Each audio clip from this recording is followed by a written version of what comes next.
Wednesday, February 25th. The quorum is present, and the Minnesota Senate Education Policy Committee will now come to order. Today, we're going to hear two bills.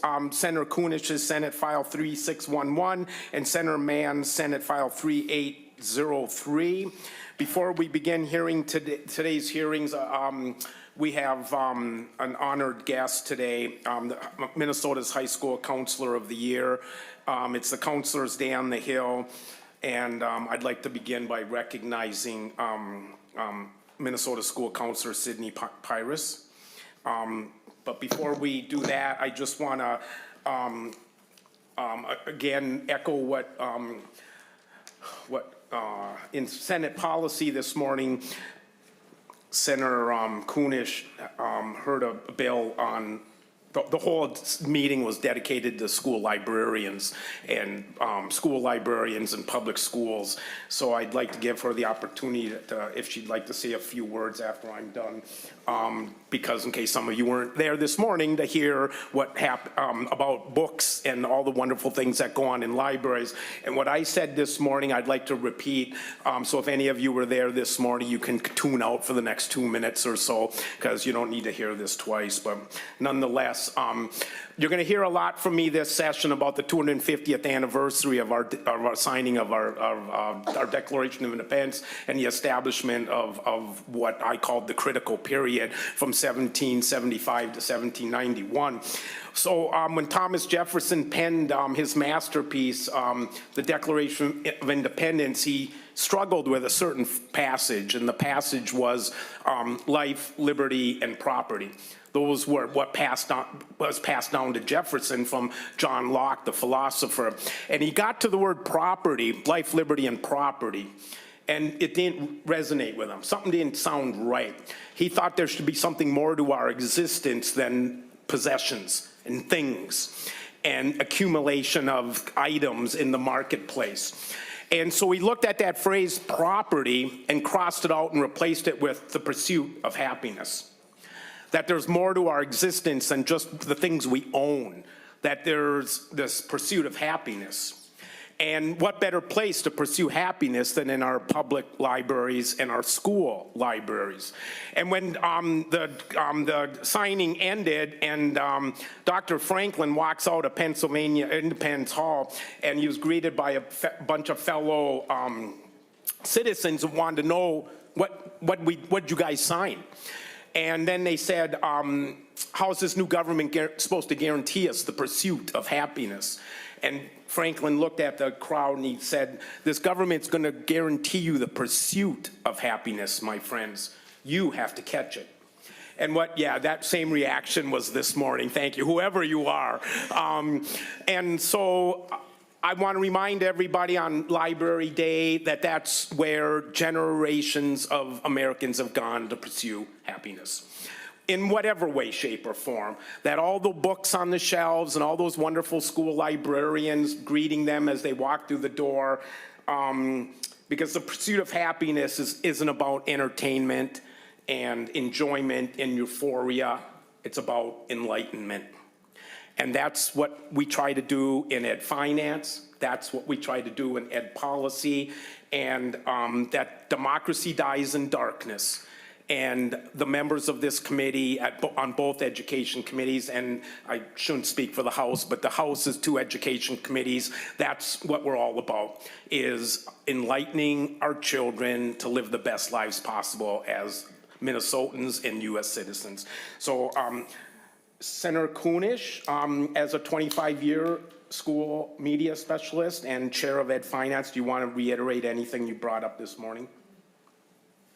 Thank you, Mr. Chair. Thank you for giving me this opportunity. It was just a really fabulous hearing that we heard this morning from library systems, not just our school libraries, but our public libraries as well. And we know that these libraries are often the hub of our communities, just as they are often the heart of our schools. And for really too long, we have not invested. In fact, we have divested in this very critical opportunity to provide services, to provide information, to provide safe places, not just for our students, but for our community. And so many people will tell you stories about when I was a kid and I went to the library. When I was a kid and I went to the library, that was my safe place. When I was a kid and I went to the library, I had a friend that always knew what I wanted to read and would help me find the books that I was looking for. When I was a kid, I knew I could go to my librarian and he or she would help me find the work that I needed for my school report. You're always going to find a friend in the library. And I think that we heard that really loud and clear this morning. And so I'm really pleased that during the tenure of my position as the Chair of Education Finance, we have been able to invest more money into our school libraries, into our public libraries, and access to information than we have in decades upon decades. And certainly plan to continue that trajectory. There's often pushback about why are we investing in those when we should be doing something else. But there's nothing, you're not going to get any more return on your value than when you invest in your libraries. So thank you for letting me share that. Thank you, Chair Kunesh. The Minnesota School Counselor of the Year, anything you want to share with us on some of the struggles and trials and tribulations and triumphs of being a high school, or any K-12 counselor in Minnesota these days? I appreciate being invited here and the time to speak. And I want to actually first start without talking about school counseling, but a little bit of the connection with libraries. Sorry, I forgot to remind you to identify yourself for the record. Thank you. My name is Sydney Pyrus. I am a Stillwater Area High School counselor and the 2025 School Counselor of the Year. So again, thank you for inviting me. Before I switch into that, I do want to acknowledge the library piece though, because I know in our district and other districts, we've seen those funds get cut over the last 25 years, and starting to see us reinvest that money is huge. Just in our district alone, we actually went to a no cell phone policy or any kind of personal device policy. And so I see all, 10, 15 of you up there in our school right now, all of your laptops would be shut, all of your AirPods and AirWatches and all of the fun things would be away. And we have seen actually an increase in books being checked out that is for pleasure. And so our students are actually being able to turn those things off, not engage with them, and start enjoying reading again. And so we're excited to see what that does for our literacy scores. So, and again, as a school counselor, we partner with our libraries consistently. There's a book therapy component that can happen where for some of our students, the only way they see themselves and their stories are through books. And so there are often times where, if I'm not successful with an intervention with a student, I'm actually going through our library and meeting with our media specialists of saying, hey, I have a student that's really struggling with this area of their life. Do you know of any books that would be really helpful for them? And they're reading at this kind of grade level. The support that they provide us and our students is insurmountable. They've helped us run multiple book clubs that are for staff development. And so we have 2 different book clubs going on right now just at our high school alone that are for staff development. And it's just been a huge opportunity that we've seen because some of that funding's come back. So I appreciate that work.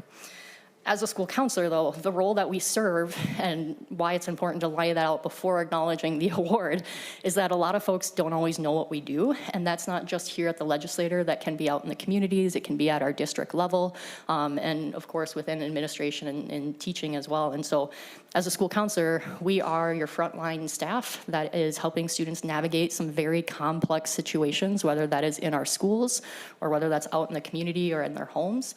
We're helping them navigate the academic pieces. So if a student comes in and says, hey, I'm really having a hard time with figuring out how to study for this test, I keep failing my tests, we're helping them figure out what are some strategies to do that. Let's practice some of those. I want you to go home for the next 2 weeks and do this. Let's check back in and see how did you do. We're using data to help track that, and we're having to use some of those resources to help support them with their academics. So it can be things like schedule changes, it can be test-taking strategies, it can be stress that comes with school and managing, especially at the high school level, some very busy lives between academics, working, taking care of siblings, all of that kind of stuff. In addition to the academics, we are helping them with social emotional concerns. So the stress that comes with being just a human being right now, we can help them with mental health pieces. So I have multiple students, and I know counselors in other districts do as well, who having to take breaks from school to deal with mental health diagnosis, whether they are going to an eating treatment disorder facility or a mental health facility for mental health stabilization.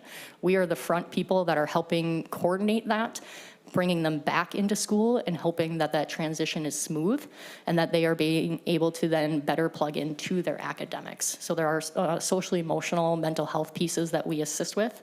And then of course, the traditional, what you guys probably all are aware of the college and career readiness, bringing in guest speakers to talk about their jobs, talking about college and career readiness, job market trends, right? A lot of the stuff that's happening within technology and AI and agriculture and the government, that there is a lot of changes, and we are some of the first people that are having to share those changes and explain the impact and how that is shifting their possible careers later on. And so those are the roles that we tend to play K-12. And again, the earlier we start doing that, the better off we are. Minnesota has over 800 schools that do not have a school counselor in their building, not a single school counselor. When we talk about a state that it prides itself on equitable education and ensuring that all students have access to the same kind of quality of education and resources, that is an area that we are drastically failing in. Our students do not have equal access to the support across the state. That being said, in terms of the work that we do, I would be surprised if there wasn't a single school counselor out there that said that they're not proud of the work that they individually do. And there's always an asterisk. It's always like, I'm proud of the work I do, but. And there are so many limitations in Minnesota on school counselors that impact the ability for us to do a solid job. With getting this award, that meant that not only was I doing a good job as being a school counselor, a high school counselor in my school, but I also was trying to make some impact on the profession in the state of Minnesota. And so that's where we worked with helping support that student support aid that did increase students' access to student support personnel. That wasn't just counselors though, that was social workers, that was school psychologists, that was alcohol and drug treatment counselors, as well as school nurses and counselors. And so because of that, school districts were able to hire or keep folks that they could have potentially fired or let go because of budget cuts.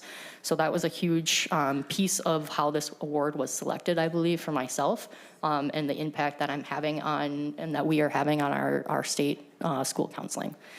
But again, all of those counselors are doing amazing work, and yet they are doing amazing work in some of the toughest conditions. We are 48th in the nation for school counselor to student ratio. So when I say that there's a big asterisk and that counselors are proud of the work that they do, it's because of that. It's because we're getting asked to do substitute teaching. It's because we're asked to monitor lunchrooms. I am the most expensive lunchroom supervisor that you will ever hire or have in your schools, right? But there's a lack of understanding of what we do, and part of that does come back to our legislature. The only piece right now out there in Minnesota that outlines what a school counselor should be doing is through our licensing with Pelsby. There's nothing within the statute that outlines what a school counselor does, and so therefore when it is left to local control, we are being put in situations where we are doing things that we are not trained to. And again, we are troopers, we are good sports, we are great team members, and we will always do the things that need to get done, even if they are not in alignment with what we're trained to do. However, it is then negatively impacting our students. So if there's some pieces that I can ask, request, encourage, on behalf of our students, it is to better fund us.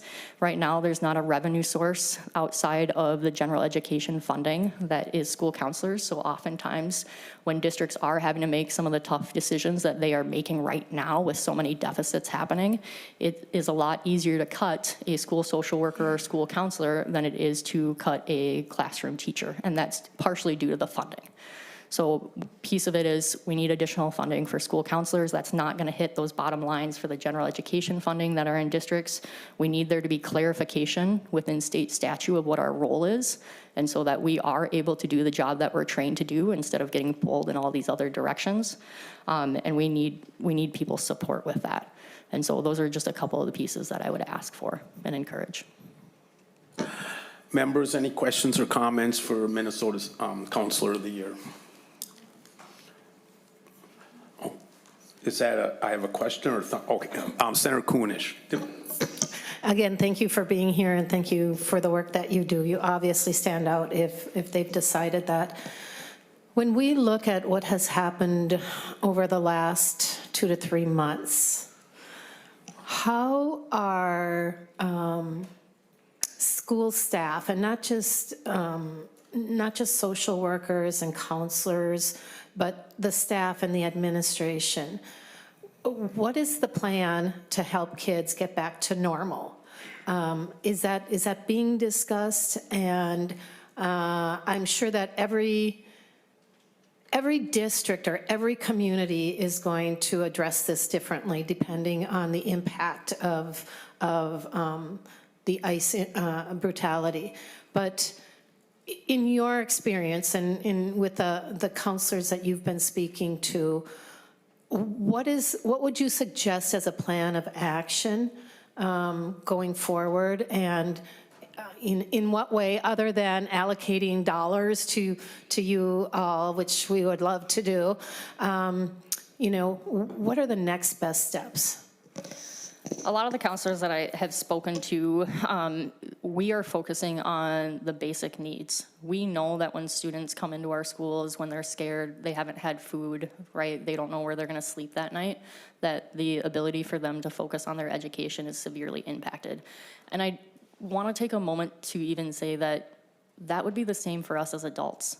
Right? Us as adults, if we're expected to go to work, but we're scared, we don't know where our next food's coming from, we're worried about those bills, right? It impacts our ability to be a professional and to do our jobs well. It's the same for our students. And so a lot of school counselors and districts right now are focusing on, we want to make sure students have access to their basic needs.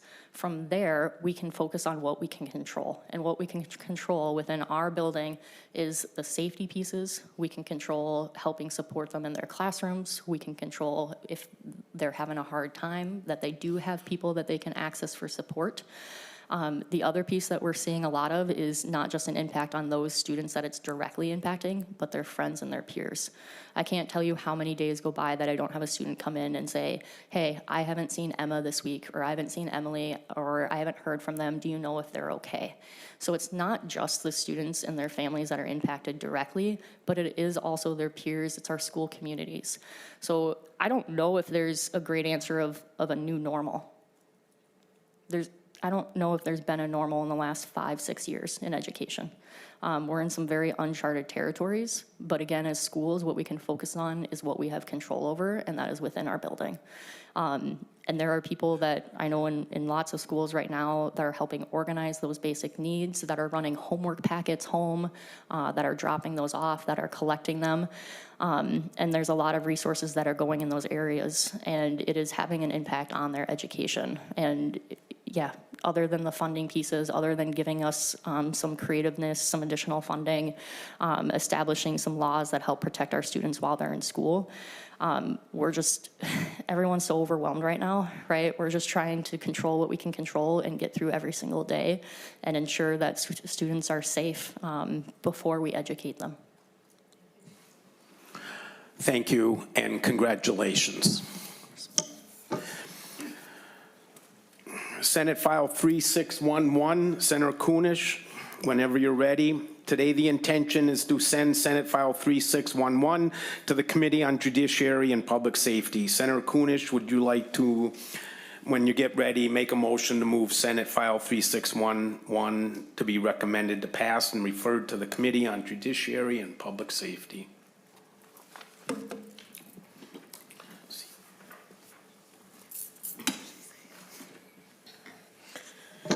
Thank you, Mr. Chair. Before we begin, I do have the A1 amendment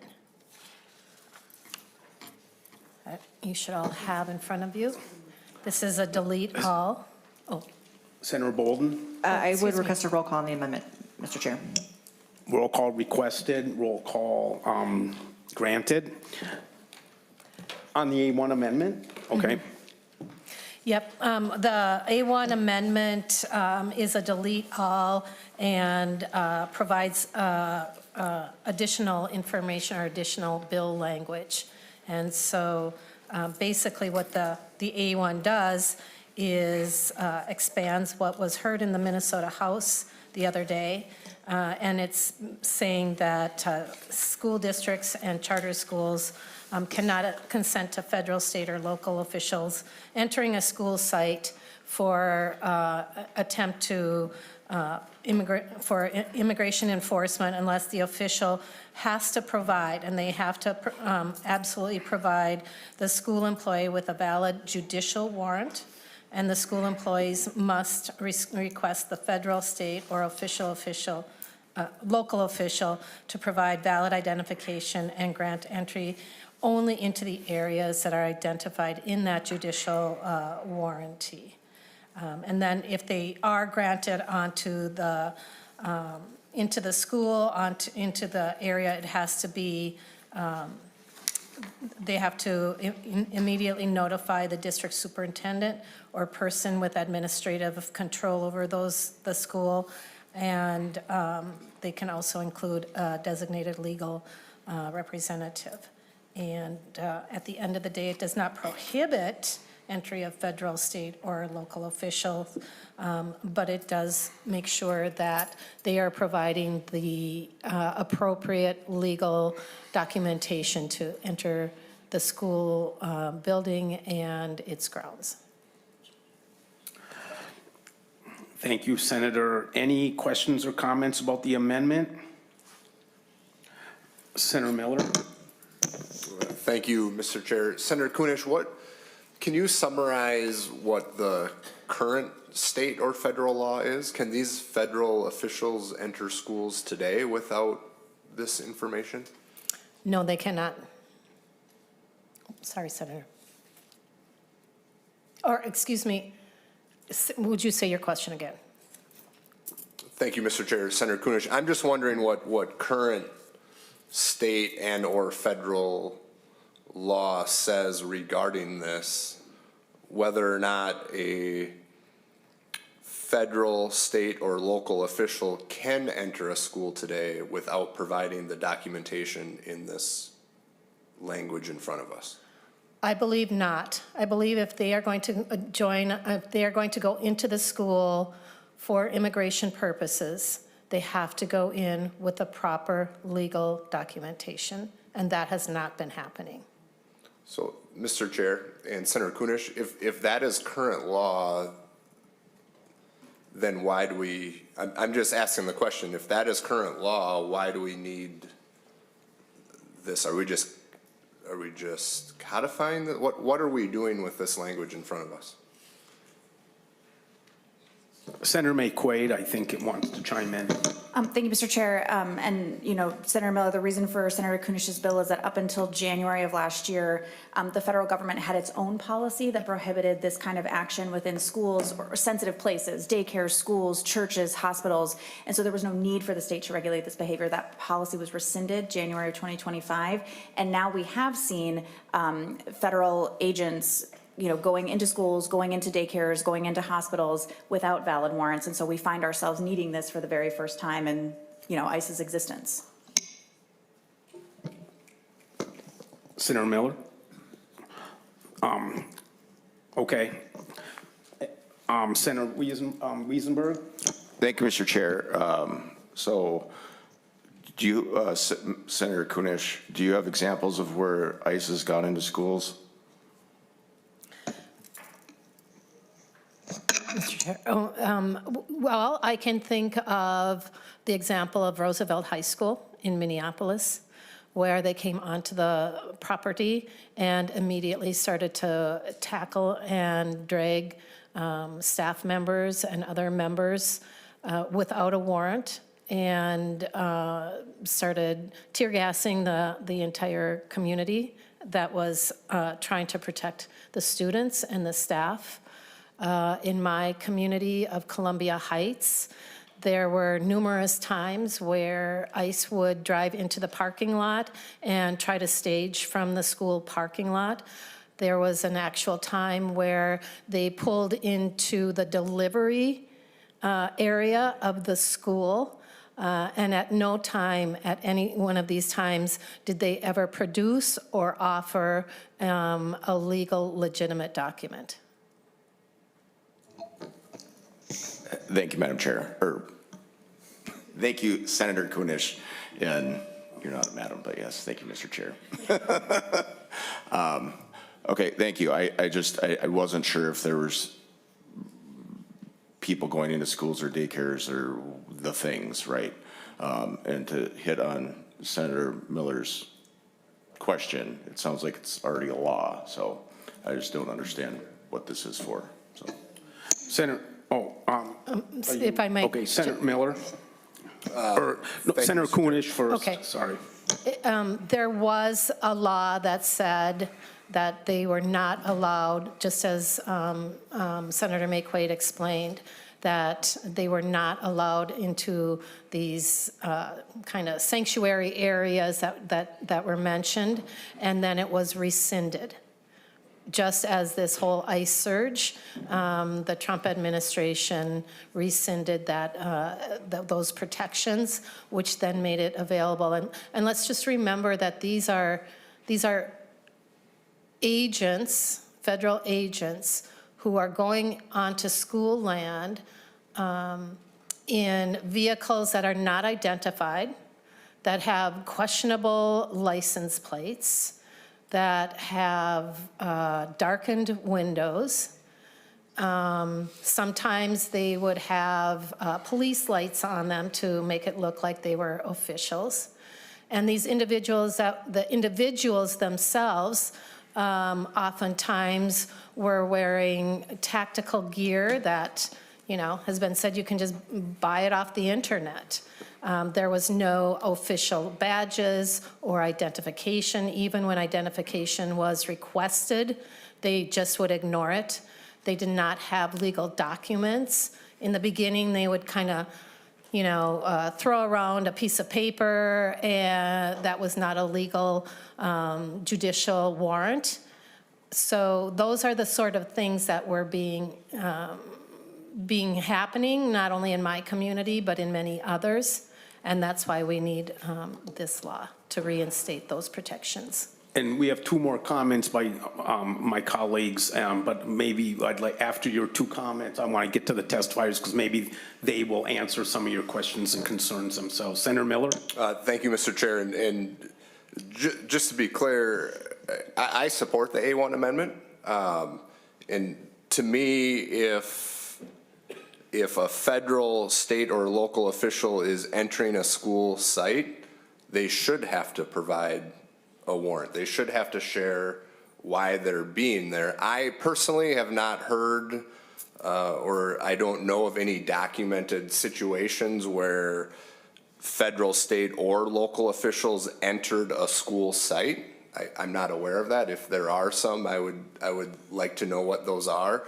But regardless, I support the A1 amendment because I feel that any federal, state, or local official entering a school site, this says for purposes of immigration enforcement. To me, I think they should have to provide that information for any reason why they're entering a school site. So I'm not sure why this bill is so specific to immigration enforcement, but Mr. Chair, I support the A1 amendment. I just had some questions on whether or not it was current law or not, and Senator McQuaid helped clear that up, so I appreciate that.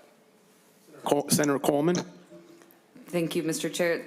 Thank you, Senator Kunesh, for offering this amendment. If you hadn't, I was going to.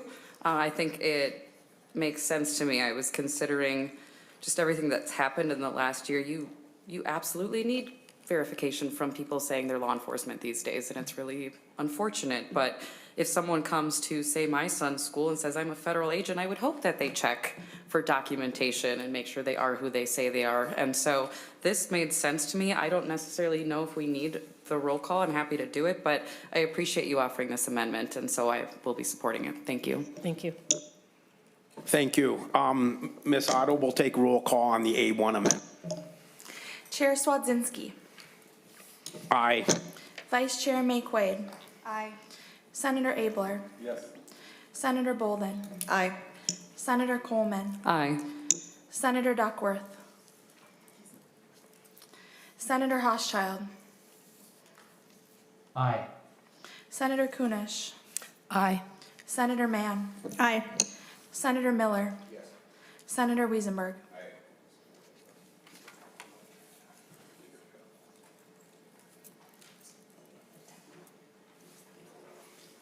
10 ayes and one absentee, so the ayes have it. Congratulations on the A1 amendments. Nice to see bipartisanship in this session so far, so thank you, members.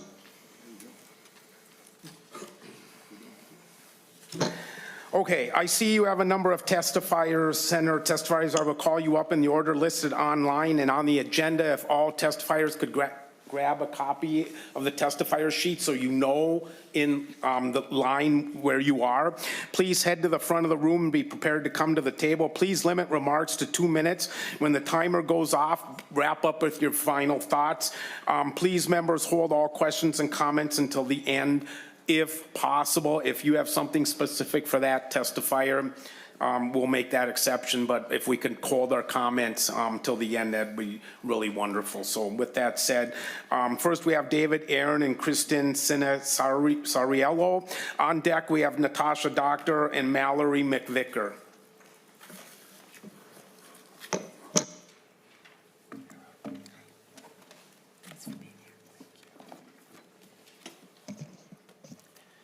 Good afternoon. Begin as the second you get up there and identify yourself for the record and have at it for 2 minutes.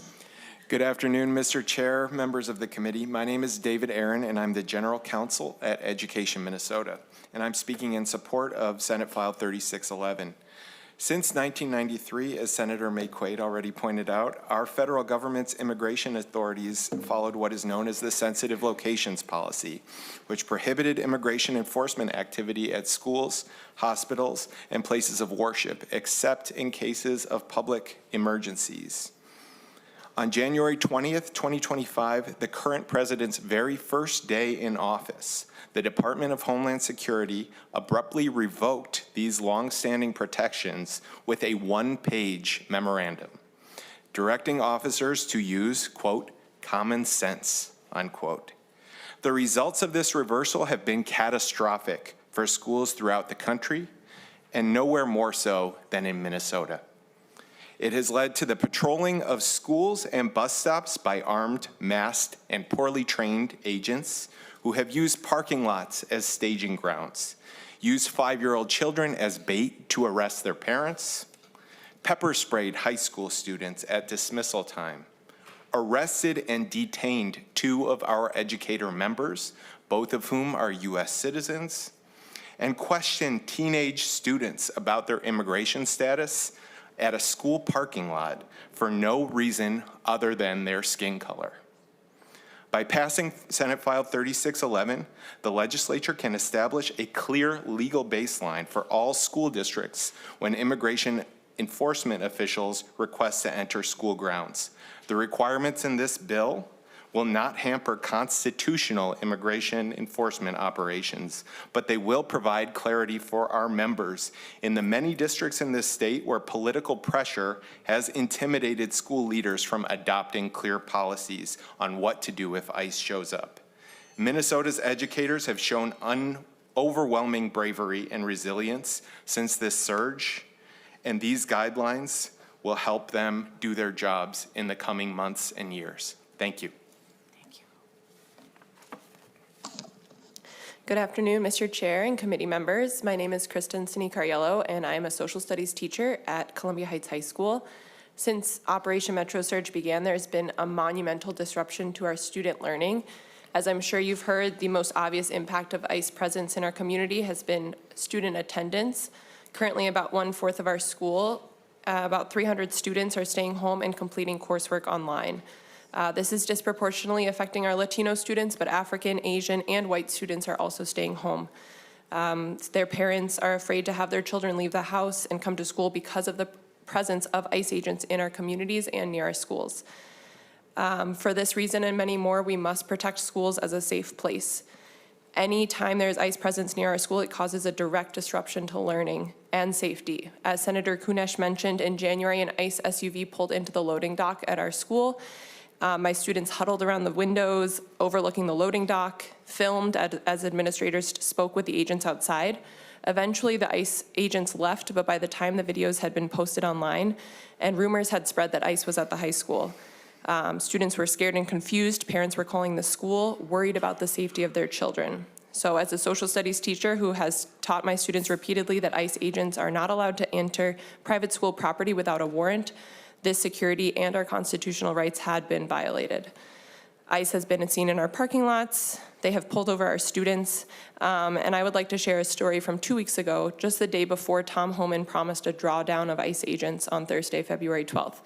At 3:00 p.m., 3 ICE vehicles were spotted in the Savers parking lot just a block away from our high school and at the intersection where hundreds of Columbia Heights High School, middle school, and elementary school students cross Central Avenue on their walk home. I talked with some of the students and started to walk with them because they asked for me to accompany them as we walked towards Central Avenue. As observers chased the ICE agents away, I continued to walk with one of my students. We picked up her little brother, age 8, from the elementary school and then continued walking towards their house. As we rounded the corner onto Jefferson Street, where there is a bus stop and a daycare, we saw an ICE SUV parked at the end of the block. Here I am with 2 Ecuadorian students. There are no sidewalks on the street, and we have to walk by this vehicle in order to get to their house. I noticed 1 agent, but there were 2 more in the back. As we walked by, the elementary schooler curiously looked in the window, and the ICE agent waved at him. He thought it was friendly, but I took it as a menacing, creepy, and extremely unprofessional move by a government officer towards an 8-year-old. So schools and bus stops must be safe places, and we must end ICE operations near our schools. Thank you. Thank you. Okay, Natasha and Mallory, and again, if you guys could make sure you have the list of testifiers in front of you. Can you please get seated? We will hear from Anna Gilbertson on Zoom next. Please introduce yourself for the record, and we'll begin with a Zoom call.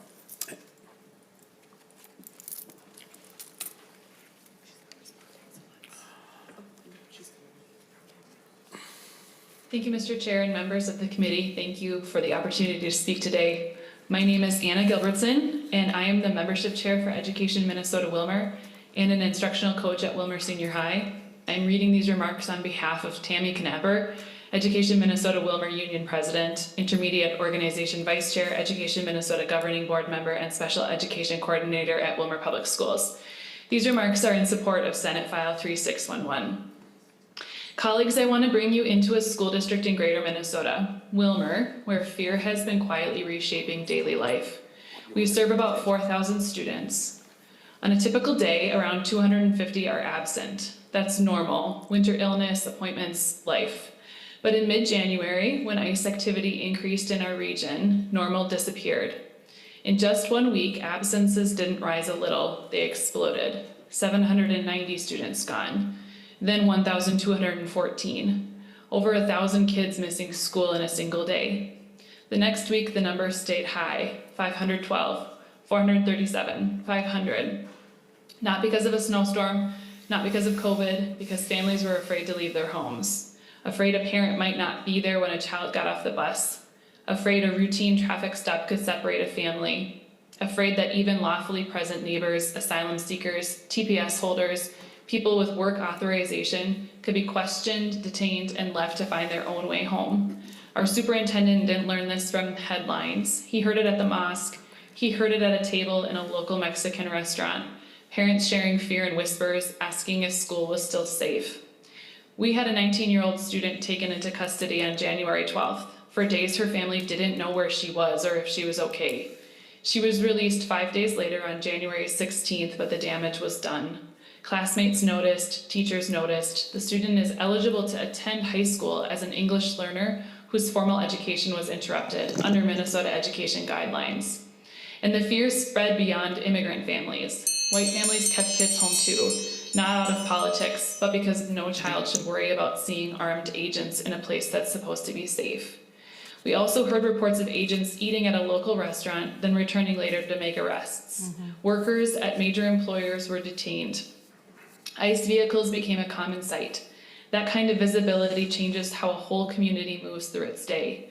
Public education runs on trust. When families don't feel safe sending their children through our doors, learning stops, relationships strain, trauma walks into our classrooms before the first bell rings. This isn't abstract, it's attendance sheets, empty desks, and children carrying adult-sized fear into spaces that are supposed to be built for hope.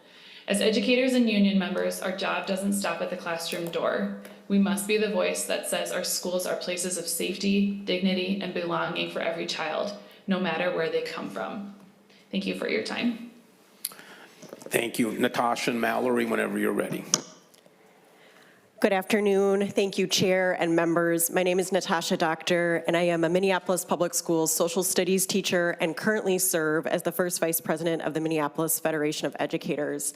I'm here today because as a leader in our educator union, I have the profound responsibility to support our members in ensuring that our schools are safe and stable places where all of our students can exercise their constitutional right to a public education.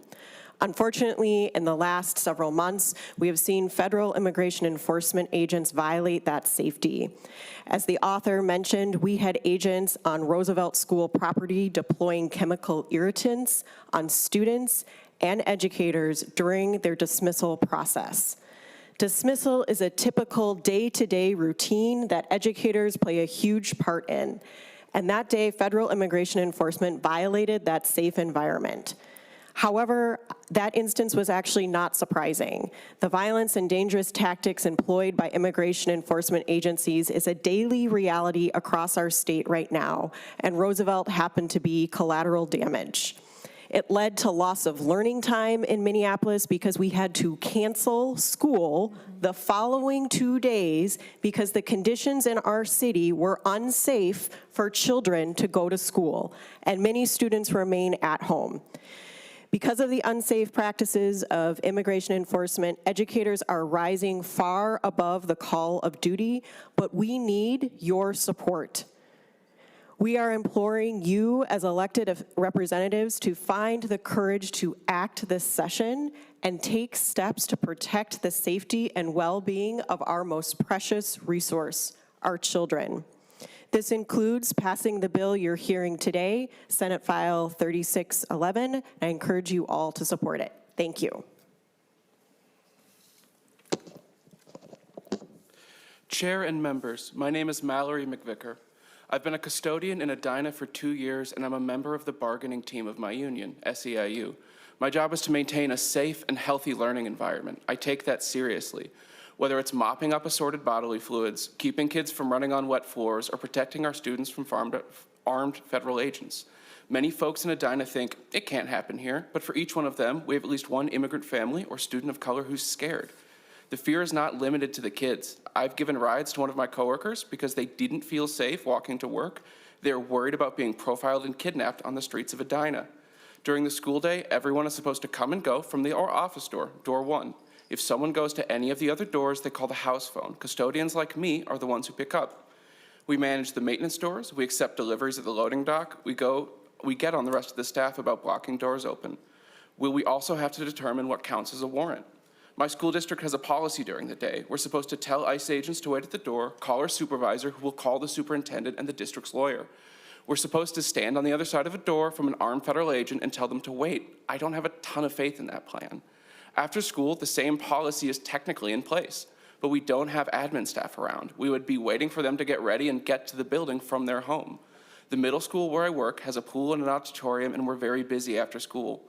We fill in the gap between an email and a successful event. That often includes adjusting security plans on the fly. With all sports, clubs, and activities and events, it can be a lot. One provision of this bill that I want to highlight for the committee is the requirement that immigrant agents have a warrant signed by a judge. That's already the policy in Edina, and it would be helpful to have that be the same for every school across the state. So there's a legislative barrier, and it's not just me, a school policy, and my mop blocking the door. The other policy I want to highlight is the requirement to contact the superintendent in advance. It should not be up to custodians like me, recess para, school security workers, or school secretaries to determine whether federal agents have met their legal and constitutional burdens. The superintendent and district legal counsel are the best point of contact. I encourage you to support this legislature, and I thank you for your time. Thank you both. As John and Bill get seated, we will hear from Christian Crabtree on Zoom. Please introduce yourself again for the record. Thank you. Good afternoon. My name is Kristen Crabtree. I'm the parent of a graduate and also a senior in a Minneapolis public school. I'm also a founding member of Minneapolis Families for Public Schools. Over almost every school day for the past 2 months, I've stood outside my child's school during drop-off, pickup, or both to ensure the safety of our children. The day my neighbor Renee Good was killed, I was at work. My phone suddenly lit up with notifications from neighbors, family members, and a call from my son who was afraid that the mother killed by agents might have been me. I had not planned to be at dismissal that day, but my maternal instincts told me I needed to go. And that day, just as the last students were exiting school, a convoy of SUVs filled with agents sped through an intersection where students were climbing onto the bus home, raced towards our school, and halted in front of the main entrance.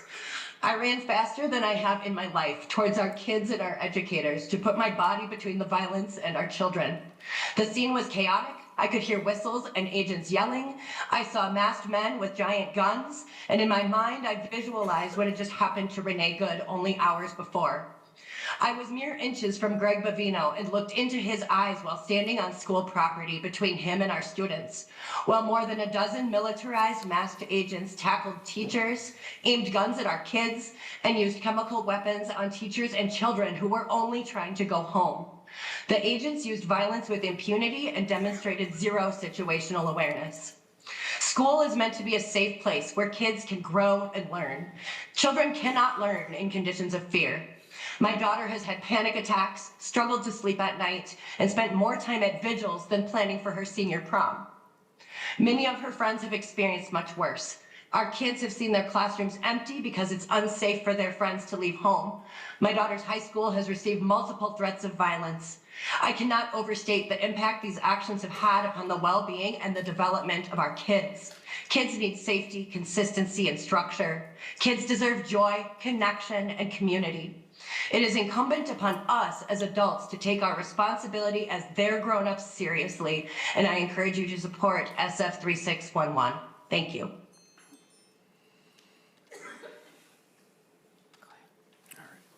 Thank you. Marissa McClure and John Fanning and Bill Adams. Again, introduce yourself for the record and begin as soon as you're ready. Excellent. My name is Bill Adams, Superintendent of Wilmer Public Schools. Mr. Chair and members of the committee, thank you for the opportunity to speak today. We are a rural school district in west central Minnesota. Yet, according to the website Niche, we are the 8th most diverse school district in the state. I'm here to share an operational perspective in support of Senate File 3611, the proposed amendment to Statute 123B.51. Our primary directive is to provide a safe, uninterrupted learning environment for our 4,000 students. While we already utilize strict building access protocols via district policy and current law, school leaders are generally hesitant when the legislature steps in to mandate what we already consider everyday best practice. However, I am supporting this bill today because of the undeniable operational clarity it provides our frontline staff. When unexpected situations arise at the front doors of a school, the heavy burden of navigating complex jurisdictional boundaries often falls onto a building secretary or principal. By codifying, to Senator Miller's point, specific requirements, valid identification, a written statement of purpose, a judicial warrant, and a superintendent or designee approval, the state provides our staff with a definitive, indisputable protocol. It removes the guesswork. If federal agents arrive, our employees do not have to negotiate or interpret policy. They can simply point to Minnesota law. Additionally, limiting access to areas where students are not present is a critical safeguard. We have recently experienced firsthand how external enforcement activities can severely disrupt the educational environment and trigger massive spikes in absenteeism. Keeping necessary legal interactions out of student view is essential to maintaining order. Ultimately, this legislation shifts a heavy local burden into a clear state directive, protecting our frontline staff and ensuring our schools remain focused on their sole purpose, educating children. Thank you for your time and for prioritizing the operational stability of our schools. Thank you. Hello, Chair and members of the committee. I am John Fanning, Director of Education Partnerships Coalition of Minnesota, or EPC, speaking in support of Senate File 3611. EPC is a bipartisan coalition of 9 cradle-to-career partnerships across Minnesota. Our collective impact model engages more than 600 partner organizations in support of more than 300,000 young Minnesotans and their families. EPC communities are in greater Minnesota as well as in our urban and metro parts of our state, and we take our bipartisan stance very seriously, coming together across communities red and purple and blue in support of young Minnesotans and their families who, of course, deserve nothing less than our bipartisan support. As you have heard from others, schools, since the founding of ICE, schools have always been sensitive locations through every Democratic and Republican administration, including the first Trump administration. It was not until this Trump administration that that policy was rescinded. The consequences, of course, as you've heard, are predictable. Learning loss, lost support, fear, low attendance, higher intervention costs later, achievement gaps widening, and educators over and over spending time managing crises rather than being in their school libraries, being in their classrooms and supporting their students. Our EPC leaders voted unanimously to ask you to support this bill, to communicate to the federal administrator that we want sensitive locations designations restored, and to provide clear guidelines and guardrails in Minnesota that abide by federal law, maximize protection for young people, and provide clarity for our school leaders. Because you've already voted, I just want to say thank you so much for supporting this bill. For the record, we only voted on the amendment. Oh. Just to clarify, in case, yeah. Please keep supporting. Yeah.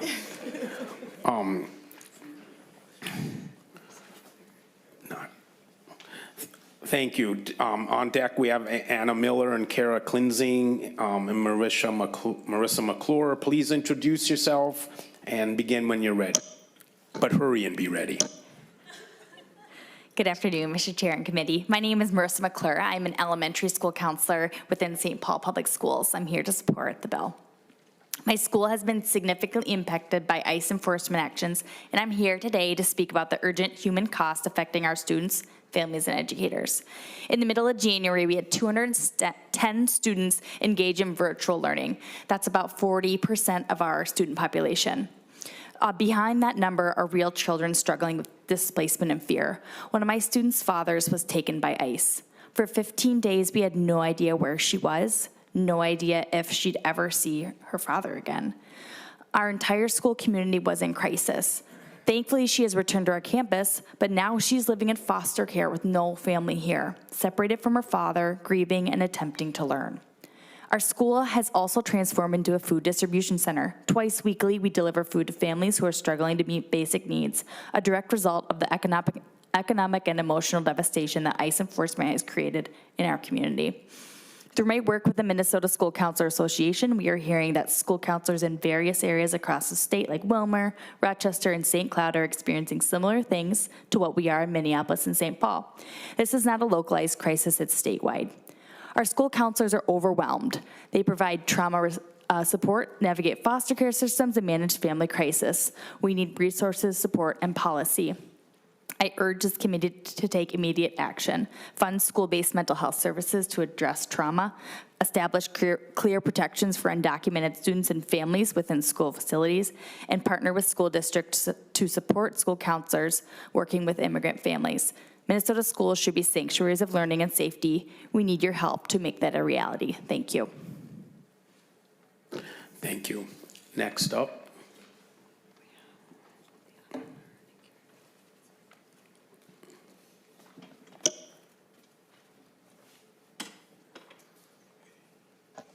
Good morning, Mr. Chair and committee members, and thank you for your attention today. My name is Anna Miller, and I am the school counselor at Anderson United Middle School in Minneapolis Public Schools. I am also a McNair Scholar and a published neuroscientist and an immigrant, and the daughter of an immigrant. And I'm here today to speak on behalf of our students and families. So my neuroscience research was on the topic of chronic stress and fear. And what I can say about our students is that fear, palpable and real, such as they have been experiencing in the past 2 months, is also irrational. When students come to me for comfort as a school counselor and ask, can they get in? Can they get in? And I don't have something concrete to point to. I have what we ask federal agents to do and are not sure that they will do, which is to respect the law and show a warrant, and we're not sure if they will. It is impossible for them to learn. And so as a result, at Anderson, we had 400 students out of 1,200 learning online. We were not prepared to learn online. So until 10 p.m. after school, school counselors, social workers, teachers, even the children of teachers were delivering groceries, art supplies, Chromebooks, hotspots, and trying, by the way, not to have our cars tracked as we deliver food, including baby formula, to students and their families so that they can learn. In my everyday job in the area that I work, there's a lot of high needs for mental health, and having this palpable fear as an underlying current has exacerbated these existing needs and stretched everyone very thin. So I please ask you to support this bill and to consider the needs of our students and the needs of our educators and families. If we can give out information that speaks to state legislature that will protect students and families, it will allow us to say for certainty that we can have school be a safe place. And when school feels safe, then students can learn the flute, they can do advanced mathematics, they can go to their school library, they can visit their school counselor. So I thank you for supporting this bill and ask that you consider our children. Thank you. Thank you. Good afternoon, Senate members. I am Karen Cleansing, the Executive Director of Hiawatha Academies, which is a charter school that serves 1,650 students on 2 campuses in Minneapolis. I'm here today in strong support of Senate File 3611. This bill is not radical, it's not partisan, it is common sense. Immigration enforcement does not belong on school grounds or even circling them. Schools do not ask about immigration status, we do not track it, we do not collect it, and under both state and federal law, we are required to educate every child who walks through our doors, without exception and without question. 99% of the students at our schools are from racial and ethnic groups most impacted by recent immigration enforcement, not because of their citizenship, just simply because of how they look. This school year has been difficult, but since January of 2026, particularly devastating. January 6th, I received an urgent message from my K-8 principal. 2 unmarked immigration enforcement vehicles had been circling our school since students began arriving. Children ages 5 to 14 walking into the building while these vehicles circled repeatedly. We immediately tightened security, we canceled outdoor recess, we kept kids inside and we've been doing that for the past month. The vehicles continued to circle. They were unmarked ICE enforcement.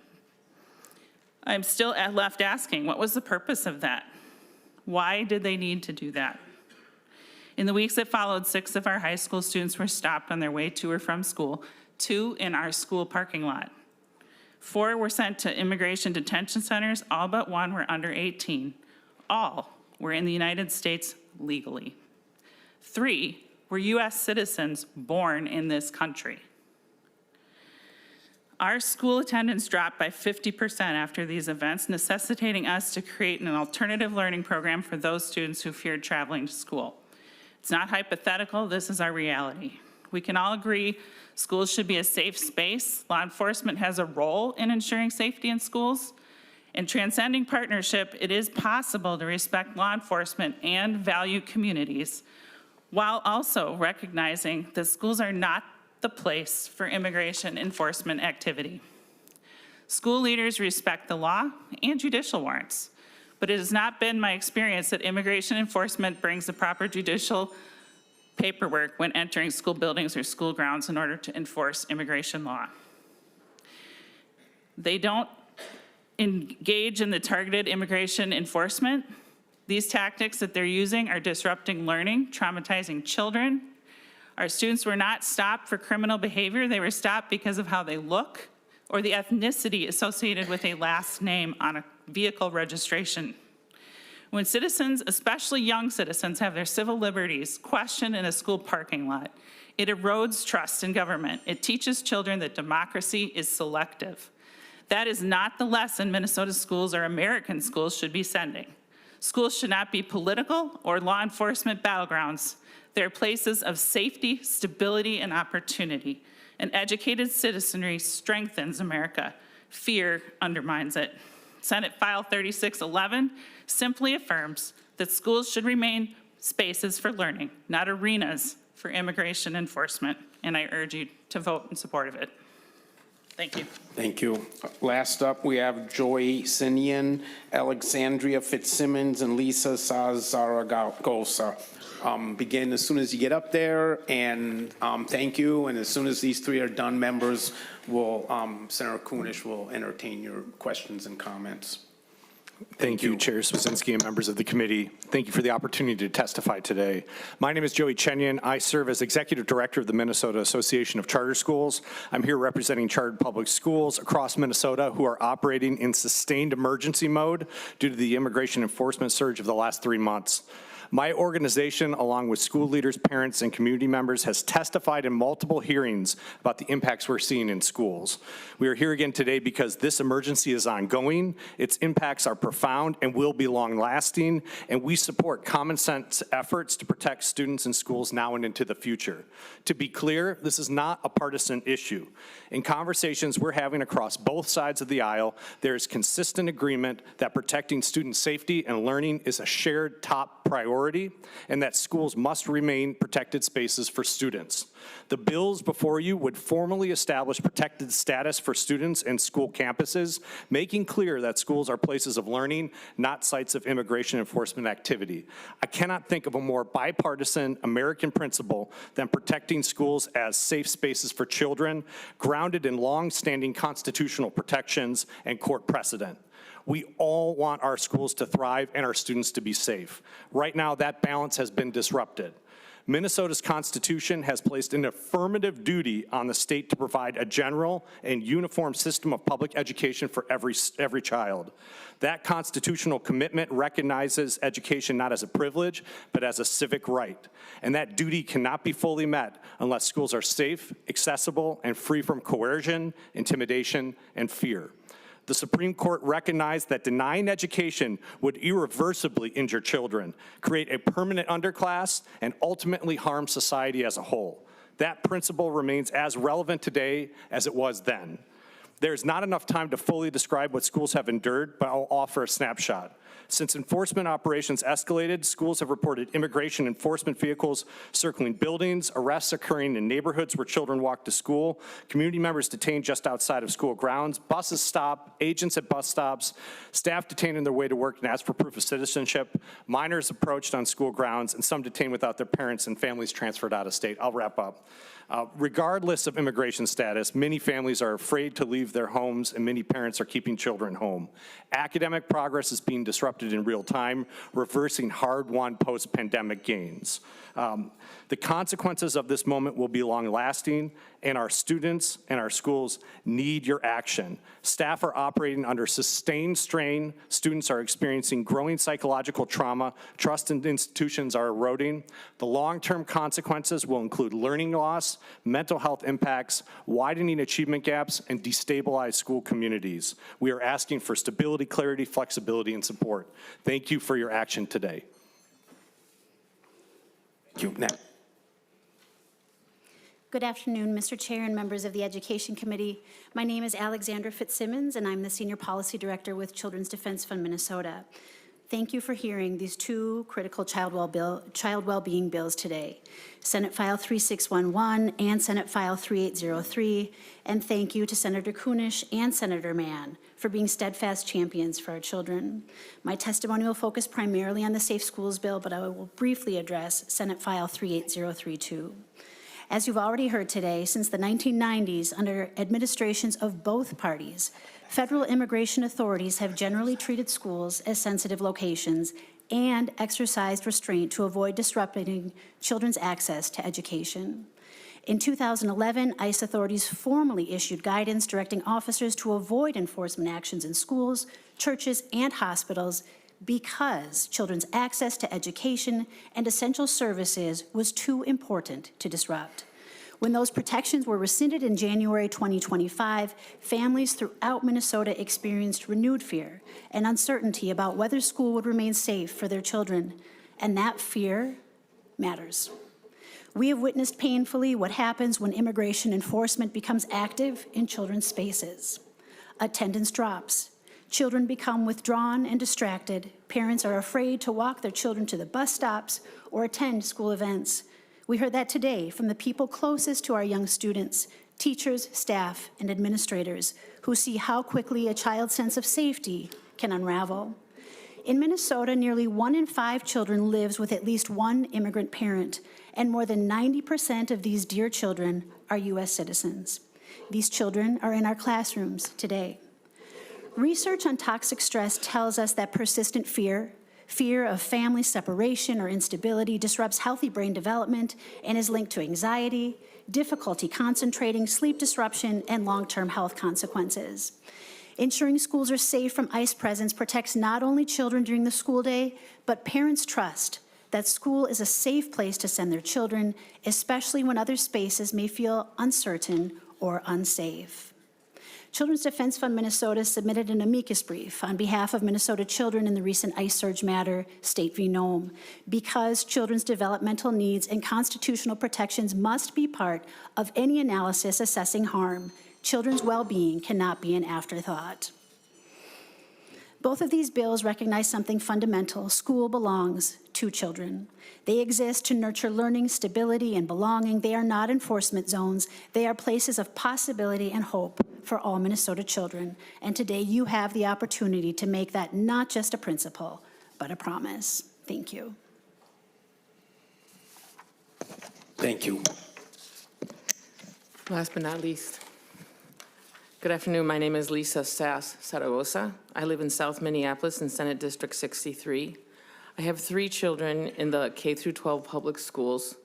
I am a leader with Unidos Minnesota, and I'm an instructor and outreach coordinator in the Department of Chicano and Latino Studies at the University of Minnesota. This is not my first rodeo. This morning, I asked my beautiful, dark-skinned, long, black-haired Latina child, my middle schooler, what she thought I should say to you. And she's told me to tell you that ICE in schools or on school grounds is really scary for students, and especially for Latinos and students of color.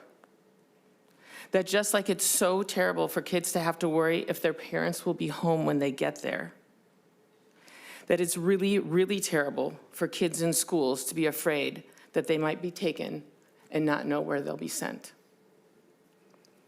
And for those afraid to go to school, she said they miss being with their friends and seeing people and will most likely do worse in classes. My graduate degree is in educational policy and administration. The literature on a safe and nurturing environment being fundamental student healthy development and academic and cognitive growth cannot be disputed. Could you do your work as legislators if you knew you were targeted and had to fear that you or your family might be kidnapped at any time, in any place? Imagine trying to figure that out as a 3rd grader. Or what would you do with your anger as a high schooler with a deeper understanding of how race and class and gender and privilege target your family and you and your friends merely for your race, ethnicity, or skin color? All of this while the adults try to disguise this as that it's about immigration status.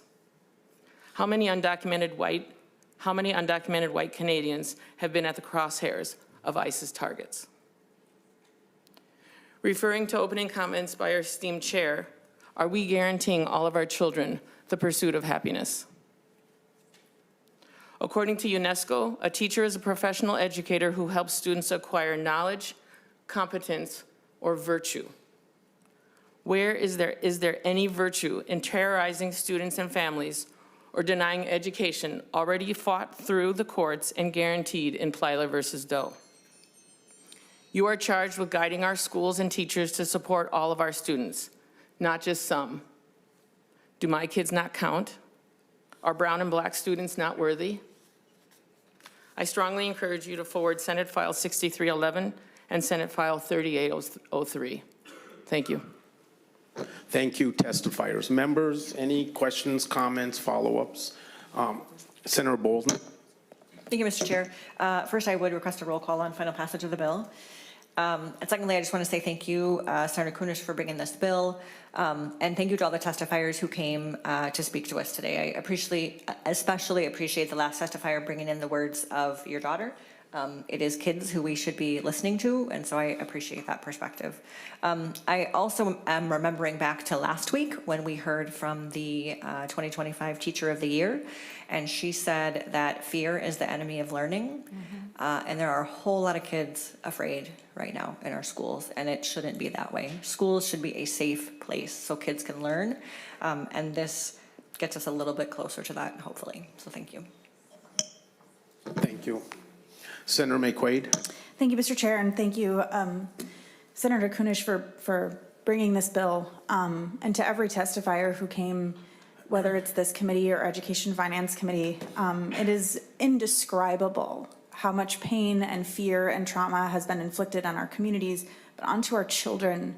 I've been driving 2 students to school for 8 weeks, a 6-year-old and a 15-year-old. The 15-year-old didn't go to school for several weeks. And I don't understand any defense of what our kids have seen, what they've gone through in my own district, because I couldn't possibly take in the information from any other district because it happens so many times. I get emails from the superintendent. ICE is on the school parking lot. They're in the elementary school parking lot. We asked them to leave. They were at the high school parking lot. We asked them to leave. That is so terrorizing to students who leave the house in the morning and watch as ICE films them at their bus stop, and then go to school, learn that they were on the property, and don't know if they're going home to their parents, or might run into a gun as they're walking out of school or walking across the crosswalk. So I just this is a bill we shouldn't need, and it's stating like basic humanity. And so is our next one, which is one of the worst, it's one of the worst things you can do as a legislator, is to have to put something like this into law because it's not being followed. To have to say, to have to spend time to say, hey, you can't go into schools where our babies are and point guns at them and kidnap them because they're Black, brown, Asian, or indigenous. I'm not yelling at you, Senator Kunesh, I'm sorry. It's just we have so much work we could be doing, and we have to spend time doing this. And it's infuriating. And there's so many parents who want to come here and they want to talk about PSEO or college admittance or attendance issues or more counselors in schools. And instead we have to put into law something that is just basic humanity and the Constitution. So I thank you for bringing this bill, but I'm sorry to every person who had to come and spend time describing this terrorizing that's been happening when it's been visible to anyone with eyes or anyone with ears or anyone who can participate in taking in information in this state, because we shouldn't have to do this. This should never have happened to Minnesota, and it should never, ever happen to any other state. Thank you, Senator Kunesh. Thank you, Senator Abler. Well, thanks, and the longer she spoke, the less I had to say, Senator McQuaid, so I echo your comments. Thanks to those who came today with a very compelling testimony. It is really tragic. We need to do this. The upside is at least this will actually be something that can be done that will stand a test of whatever courts. It's just disappointing we have to do this, and I commend the authors and the people bringing it forward, the parents and the public who came forward to actually make a difference. I hope this becomes law. I'm happy to support it. Thank you. Thank you, members. I have 4 things to say. And first of all, thank you, Senator Kunesh. Thank you, members, for your support.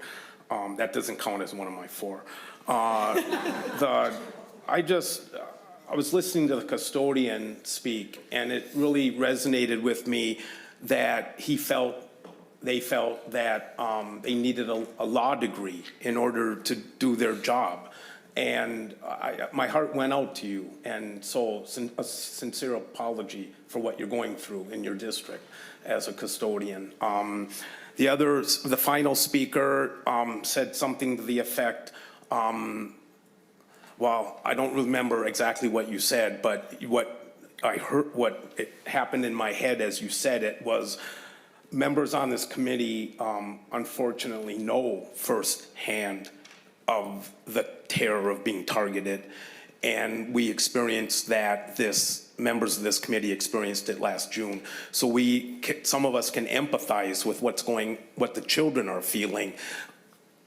And so I just wanted to remind the audience of that happened to us as well, only granted for a day or 72 hours, whatever it was. But nonetheless, we can empathize perhaps with what the kids are going through, maybe for a little too long.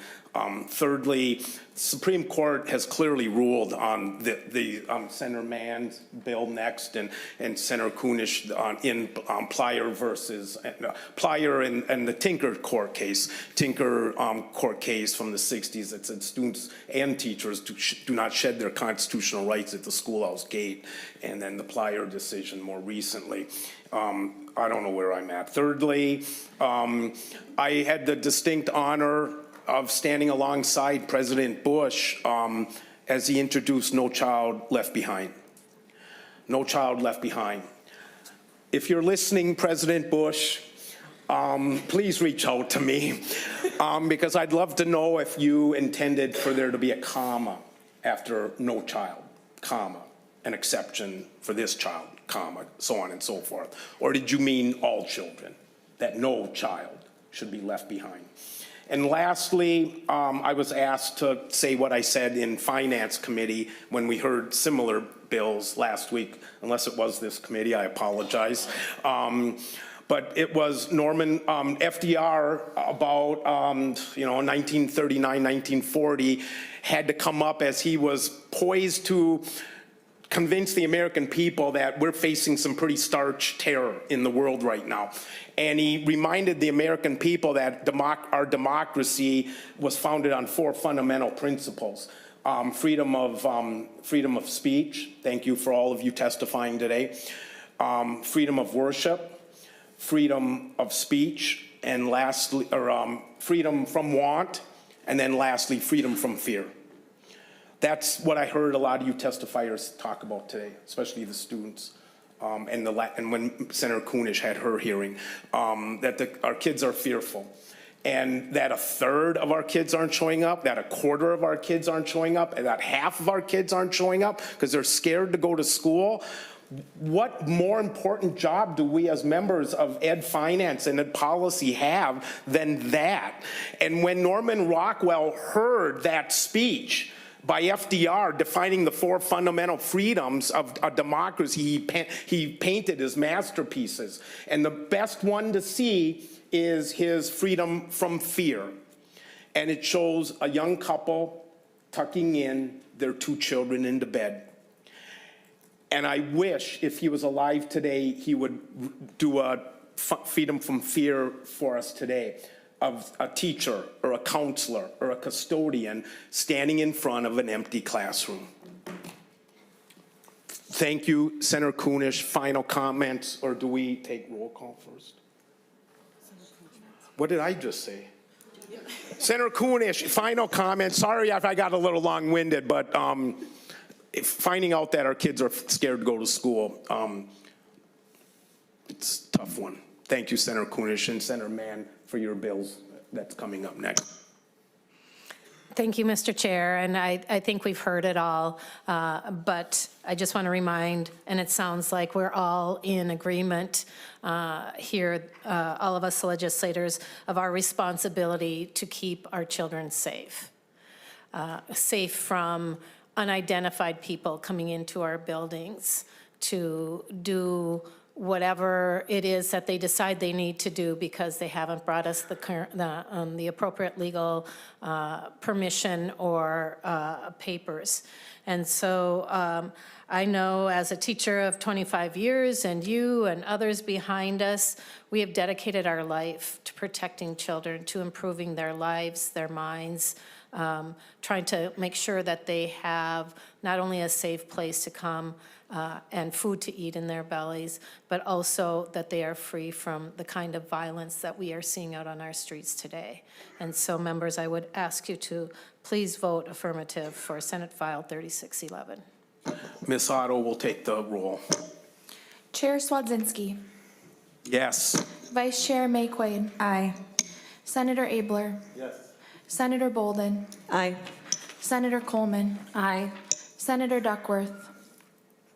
Senator Hochschild. Aye. Senator Kunesh. Aye. Senator Mann. Aye. Senator Miller. Yes. Senator Wiesenberg.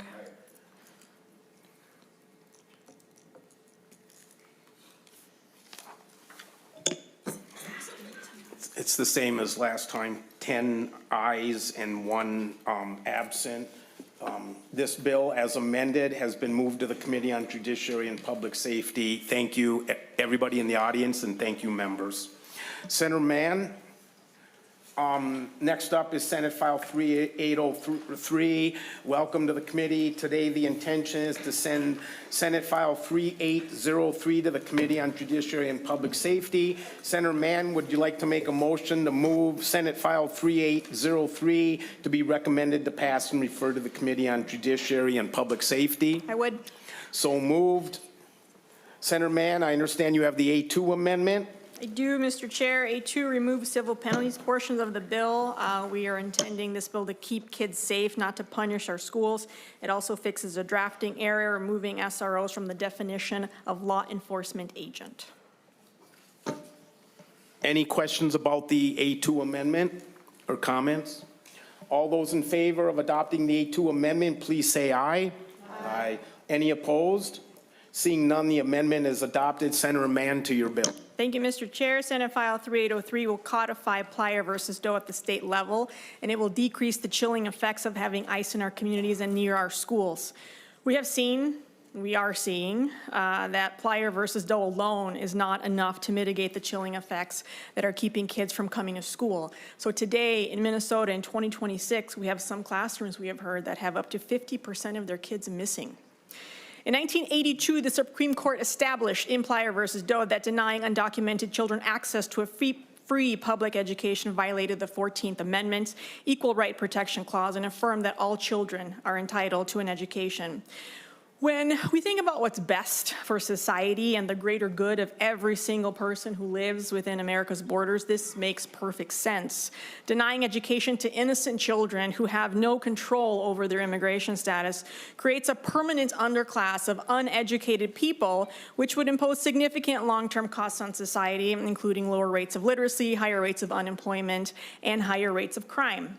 And so for over 40 years now, the decision has allowed millions of children to attend school, contributing to increased economic mobility, higher workforce participation, and improved public health for every single American. With that, Mr. Chair, we can move to testifiers.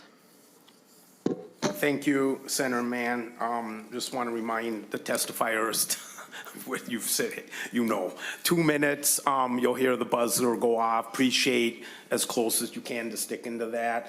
First, we have Alex Vitrella and then Kulia Pringle. On deck, we have Steve Winowski and Paula Cole. And thank you. And again, just a reminder, if you are testifying, just have the list in front of you so you know roughly when you're going to be up. Thank you, and begin.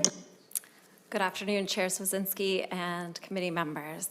My name is Alex Vitrella. I'm Program Director at Education Evolving and a member of the Push Forward Coalition. I want to explain a little bit about what this bill does and why it matters.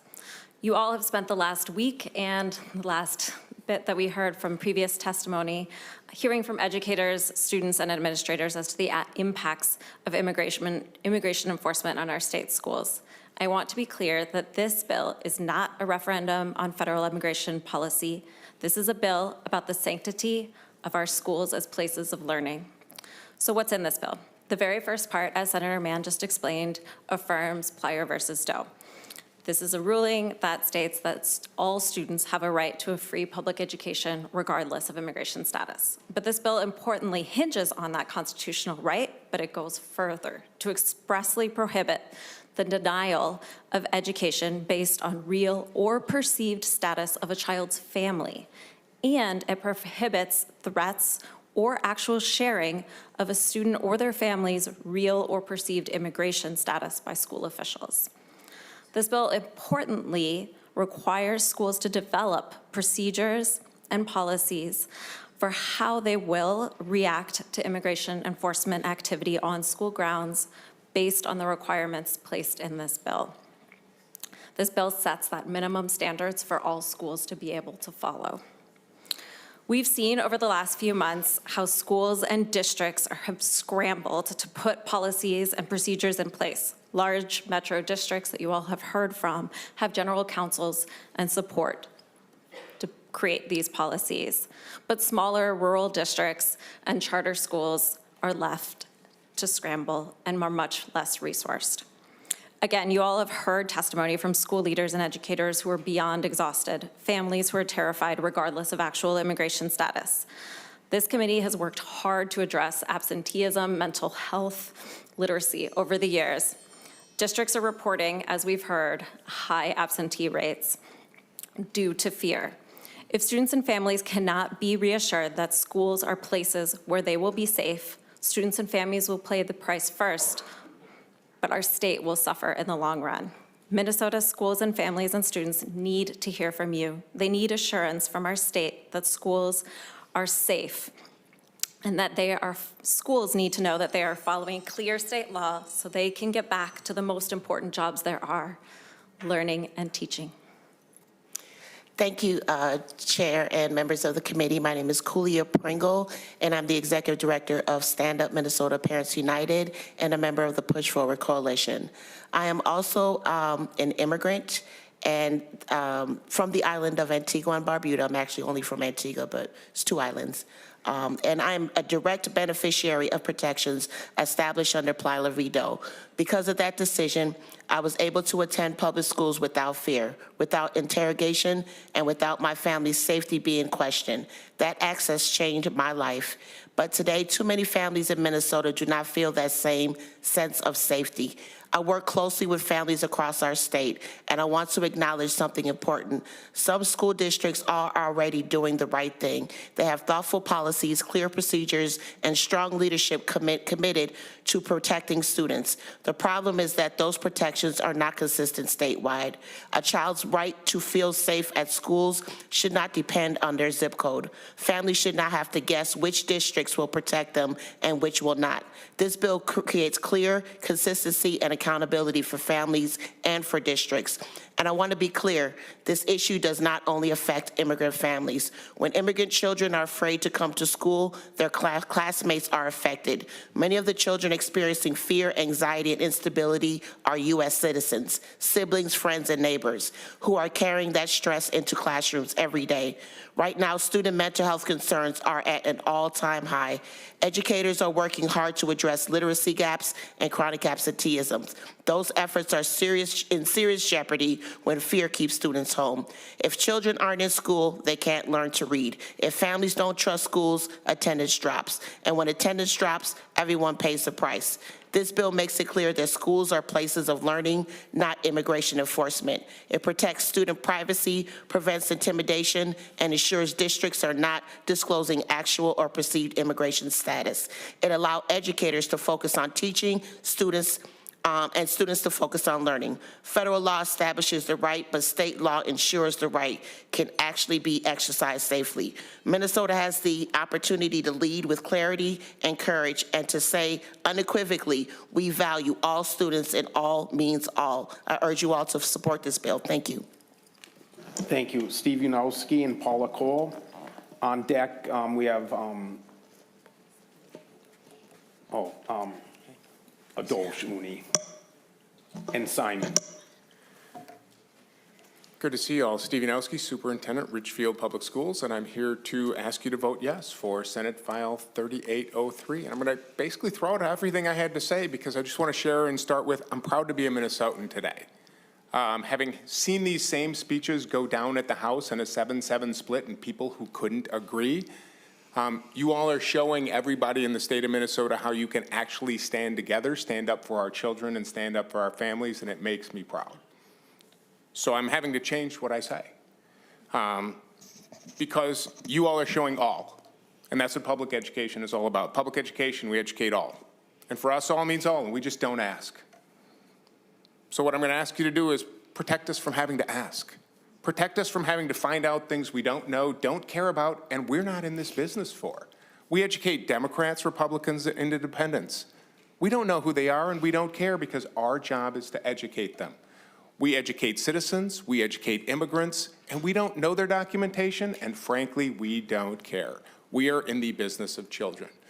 Now, I could tell you stories just like my colleagues have, of going out to bus stops with armed men, masked, machine guns, SUVs that are unmarked, so that we had to walk every single child from their bus to their house, because no middle schooler should have to figure out, is it safe around these machine gun guys? I could tell you about our young black man who was boxed in our school parking lot, forced out of his car and forced to show his documentation. And yes, he and his parents, which they have shared, are all citizens. Or I could tell you about driving my daughter, an Asian-born young woman, to and from work because I was afraid that she'd have to figure out what to do if she was pulled over, and then I would have to hope that she didn't get mouthy with somebody, as all of our teenage children might do if we have them.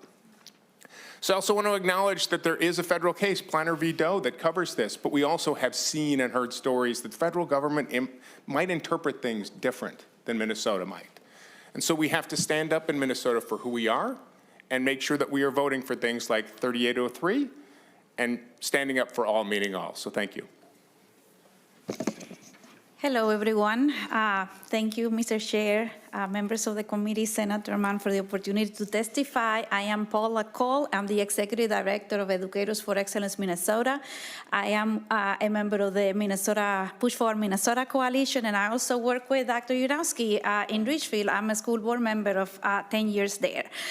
So I've been nodding a lot to everything that he was saying, and I know that we have heard a lot of heart-wrenching stories. So I want to add something a little bit different about why passing Senate File 3803 is very necessary. We can argue there's a high probability that Plyler v. Doe at the federal Supreme Court case may be overturned.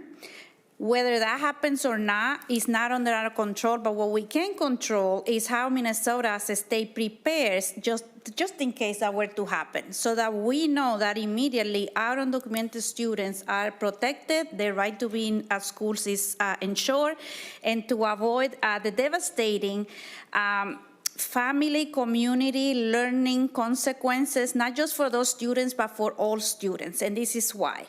I have been, as I said, school board, have been connected with so many school districts in rural, suburban, metro, and the impact that losing students can have in budgets will be detrimental to class sizes, obviously, because we will have fewer teachers. The learning will decrease, and that's without counting like all of the benefits that through the last 4 decades of Plyler v. Doe, we have seen into savings, into how we have helped grow a community of educated citizens and citizens that can support our future and our society. So that's why I encourage you to let's be proactive and support Senate File 3803. Thank you. Thank you, Mr. Uni and Simon. On deck, Naveen Solazano, O'Brien, and David Aaron.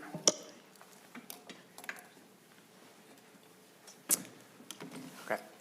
Good afternoon, Chair and members of the committee. I'm Simon Bremner Forbes. I'm a junior at Orono High School and a 3rd District representative on the Minnesota Youth Council. I'm here today to speak in favor of Senate File 3803, and I stand in favor for 2 main reasons. First, because of the harm my school and many fellow students of mine have experienced as a direct result of recent events. Second of all, because of the immense pain that the lack of enhanced protection for these students has caused and will cause Minnesotan education. First, I want to recognize the pain that the lack of state protection has caused many of my classmates. Not only have attendance rates dropped, but engagement in out-of-school activities has suffered. It's easy to think of the issue of school engagement as exclusive to the cities, but the impacts have been palpable even in outer ring suburbs such as Orono. Although my family isn't among those directly targeted by federal enforcement, having fellow students missing makes a considerable impact on my own in-school experience. Furthermore, more of my activities, such as the Minnesota Youth Council, have struggled to host in-person events that safely include students when families are fearful of their capture by federal hands. It's imperative to support this bill for statewide development as well, as students were still recovering from educational and developmental losses as a result of COVID-19. These recent events are yet another blow to students of my own generation. It's critical to work to protect all of our students in times such as these. Additionally, the epidemic of absenteeism has hurt school funding. Due to our per-pupil funding structure, students not showing up at school means lost money. Our schools simply cannot handle this drop in funding, and local taxpayers pay the difference. This bill works to support both our students and our schools by giving our students the protection they deserve and equipping our schools with the necessary policies and procedures to help them and our kids thrive. Students deserve state protection, for although we as a state may not be able to solve the issue of federal enforcement, we can work to support our students in a time of need by further guaranteeing their constitutional rights. Thank you all. Thank you. Mr. Rooney. Good afternoon, Mr. Chair. And I don't think we've ever had a student bring up per pupil funding. So you're well done. Good afternoon, Mr. Chair, members. My name is Adil Shuni. I'm the Director of Government Relations for the Minnesota Department of Education. I appreciate the opportunity to provide some testimony today. Minnesota is a state that provides a welcoming, inclusive, and safe learning environment for all students, regardless of race, zip code, or where they are from. Schools are places of learning where all children should feel secure, respected, and supported. Over the past several years, Minnesota students have made strides recovering from the COVID-19 pandemic. Recent outcomes, attendance numbers, and results from the Minnesota survey demonstrate that progress. We know that students who feel safe and supported perform better academically and socially.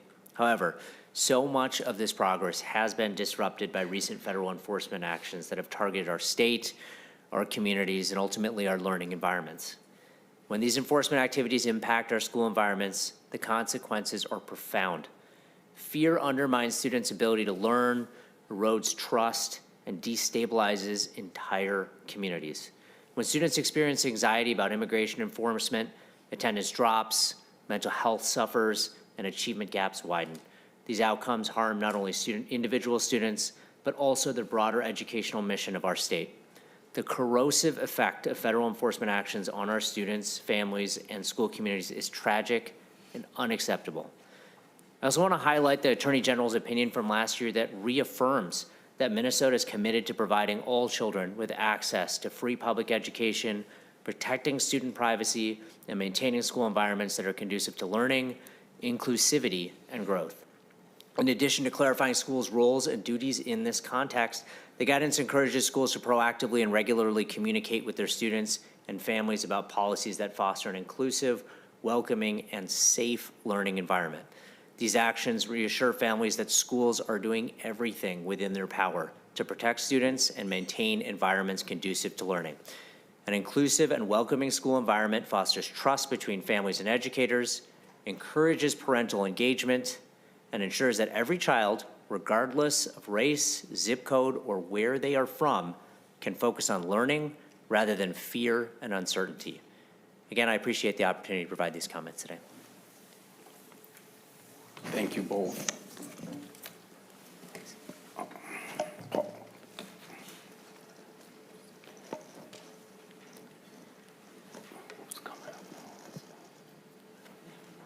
Oh, Nevin and David, whenever you're ready, and Kevin Centeno and Lisa Zaragoza, you guys are next. Good afternoon, everyone. My name is Naveen Solorzano O'Brien. I am the lead organizer for Educators for Excellence Minnesota, and I'm also a part of the Minnesota Push Forward Coalition. I'm here to read a statement of a parent. My name is Nidia Salaya. I am a resident of St. James, Minnesota, born and raised in rural Minnesota. I am a mother of a 4-year-old preschooler and a 10-year-old fourth grader. I am also proud to be a Salvadorian Latina. St. James has been blessed by a beautiful, diverse community, which has 60% Latinos in our school district. In January of 2025, community members started Watawan County Cares, a group that wanted to start organizing on a what-if situation occurred where ICE were to create mass deportations in our county. In June of 2025, we started seeing sightings of ICE in Butterfield, St. James, and Madelia. Parents in the summer started swarming to our county, building to get their kids' passports or IDs. This is when we knew that our group, Watawan Cares, needed to be proactive in assisting with our schools. ICE started rambling up in our community in December of 2025, but we didn't see a huge impact in their presence until school resumed on January 3rd. Many kids have not shown up to school since that day. On February 4th, we had ICE abduct 2 people from their home close to our school. My 4-year-old and their class of 14 preschoolers were in a soft lockdown. The classes had to close their curtains, lock their doors. Teachers had to reassure the children that they were safe. Kids and families are scared waiting at bus stops. Teachers have seen a serious decline in attendance. Policymakers, I ask you to remember that behind every policy decisions are real children, children like my 4-year-old and my 10-year-old. No child should have to carry a passport on their backpack out of fear. No teacher should have to calm their students during lockdown, and no parent should have to choose between their child's education and their child's safety. Our families are working lawfully, contributing to our economy, and raising the next generation of rural Minnesota. I urge you to stand with our rural communities and ensure that no child's education is disrupted by fear. Our children are watching. We're not asking for special treatment. We're asking for dignity, clarity, and protection for our children. Schools must remain safe spaces for learning, not places shadowed by intimidation. The policies you support and uphold will determine whether our children grow up feeling protected by the government or afraid of it. Hello again. My name is David Aaron, and I'm the General Counsel at Education Minnesota, and I'm also speaking in support of Senate File 3803. You've already heard extensive testimony about the damage ICE and Border Patrol have inflicted on education in our state. These actions have shattered the sense of safety that all students deserve to feel at school, and they have undermined the constitutional right of students to have equal access to public education, regardless of immigration status, recognized by Plyler v. Doe in 1982. Plyler v. Doe is currently under attack. There have been bills introduced in at least 6 states in the last year that would violate Plyler v. Doe and set up a U.S. Supreme Court case to overturn it. Education Minnesota supports Senator Mann's bill protecting access at the state level, which would be critical if efforts to overturn Plyler v. Doe succeed. Even if efforts to overturn Plyler v. Doe fail, this bill also gives parents and students a state-level remedy, which is critical at a time when the Office of Civil Rights at the U.S. Department of Education has been decimated. Like Senate File 3611, Senator Kunesh's bill, this bill requires public schools and charter schools to follow basic procedural requirements before allowing immigration officials onto school premises, like presenting identification, identifying a purpose, and having a valid judicial warrant. Many schools have already passed these requirements for ICE and Border Patrol agents as a matter of board policy, but some of our members have been frustrated by the lack of clear policies or guidelines from their districts about what they can and cannot do if immigration enforcement comes to their schools. Senator Mann's bill provides needed clarity for educators and families, and Education Minnesota urges this committee's support. Thank you both. Next up are Kevin Centeno and Maren Christensen.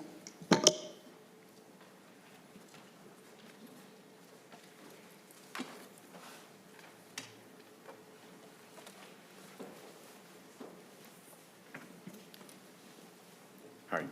Good afternoon. Thank you, Mr. Chair, members of the committee. My name is Kevin Centeno. I'm a full-service community school coordinator at Valley View Elementary in Columbia Heights Public Schools. I come before you as a first-generation Mexican-American son of a parents who dedicated 25 years in education. I grew up in the west end of St. Paul, primarily with few colored families, but a primarily white neighborhood. Later in life, 8 years ago, I started my career in education. I started witnessing families living in fear, afraid to leave their homes because of immigration enforcement in their neighborhoods. Over time, this became more personal, more urgent in my community of Columbia Heights, that now I call my second home. Despite protections established with Pyler versus Doe, which affirms all students have the right to public education regardless of their immigration status, we have seen situations that undermine the integrity of safety of our schools. Agents stationed outside of school bus stops, following families' homes, parking in our school lots, even during school hours. This creates fear, and this is not okay. If you believe this does not affect you, I challenge you to reflect on your own privilege, because this does affect our families. It affects children, your own children, your grandkids, your nieces and nephews, and affects my two beautiful children. This is not an abstract policy. These are our families, and they deserve to be safe in our schools and in our community. Thank you. Thank you so much, Chair Swedzinski and committee members. My name is Maren Christensen-Hofer, and I serve as the executive director for a nonprofit organization called the Multicultural Autism Action Network, which serves families of children with disabilities in our multicultural communities. I'm here today to express my strong support for Senate File 3803, which secures the right of every child, regardless of immigration status, to a public education free from fear. What this bill is really all about is the concept of education as a public good. And I hope that we can all agree that it is in society's best interest for all children to learn to read and write and think and develop math skills, to learn history and create and learn how to be part of a group, and to contribute to something much larger than themselves. This idea has been around for centuries in the United States and for millennia in other countries. Yet when schools become a place of fear and trauma for our immigrant students, we're effectively depriving them of that right to an education. Since my focus is on disability, I want to shine a light on the role of education on improving public health and community well-being. We know that in addition to providing education, schools provide an invaluable role in offering health screenings and mental health support and nutrition and supports for children with disabilities. For most of the students that our organization serves, the disability does not go away. But what does change over time is the level of support that a child needs. And in Minnesota, our early intervention services are provided through our schools, and we know that providing early supports can change the trajectory for a child with a disability. We know that the United States is largely a nation of immigrants, and I would guess that everyone in this room has some sort of immigration story in our own family tree. And those stories are probably as diverse and complicated as we are. I've often wondered if my own forebears would have been allowed to immigrate if they were subject to the same immigration laws that we have in place today. I wonder what choices they might have made if they were subject to the same rules. And I can't know the answer to that question, but I think it's one worth asking. Surely, no one would argue that children should be punished for the decisions made by adults, but that's what we consider when we think about leaving children behind because of their immigration status. We know that this is a public good and it has all the benefits for our community.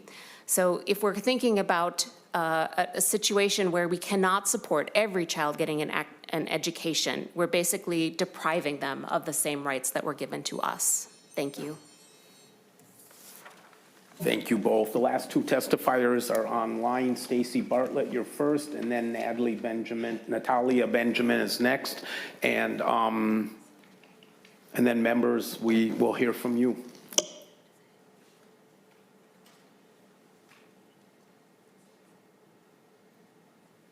Stacy, go ahead.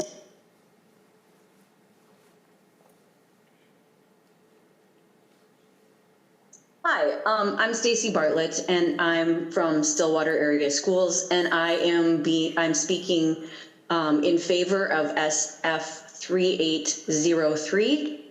And I'm here to say that every child living in the United States has a legal right to a free public K through 12 education. That right is not conditional, provisional, or dependent on citizenship. It is settled law. And yet in Minnesota, our friends are missing. Some have self-deported, some have moved to safer spaces or safer states. Others return sporadically to avoid generating a truancy report that would draw more attention to their absence. Those who eventually return will never be the same. Whether intended or not, our government's actions are terrorizing our students. Consequently, many are being denied an equitable education. Unlike the pandemic, which required all students to stay home during full distance learning or offered a choice during hybrid learning, the students forced to stay home this time around are doing so to protect themselves and their families. Never in a million years did I think I'd see passports peeking out of backpacks, or that I'd be mourning the loss of colleagues or a student due to a minor paperwork error. Never in a million years did I think I'd have to comfort a sobbing student gasping for air as she shares how she's teaching her 5-year-old brother how to play silent hide and seek, to quietly stay in the closet should anyone come to the door, or that lockdown drills might one day be needed to protect our students from our own government. The fact of the matter is this: our government has let down our children. All students have the right to a free and public education, regardless of citizenship. This was established in 1982 by the Supreme Court decision Plyler versus Doe. So let's call this what it is: discrimination that deliberately marginalizes those who have already been marginalized. It spits in the face of Plyler versus Doe when evidence shows that only certain bus routes are followed, only certain neighborhoods are surveilled, and only certain students with certain levels of melanin and the ability to speak multiple languages are targeted. So if the federal government won't do it, Minnesota, it is up to us to stand up. Standing up for our students, all of them, isn't political. It is our responsibility, and it is our law. Thank you.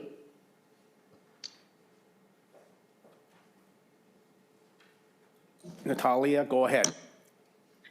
Good afternoon, Chair and committee members. My name is Natalia Benjamin, and I am the Director of Multilingual Learning for Rochester Public Schools and the 2021 Minnesota Teacher of the Year.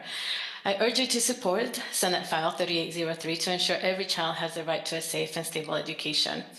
In Rochester, a crisis of fear has destabilized their schools. At its peak, absenteeism spiked by 42% district-wide, and for students receiving EL services, absenteeism more than doubled, a 117% increase that tracks directly with the surge in immigration enforcement in our community.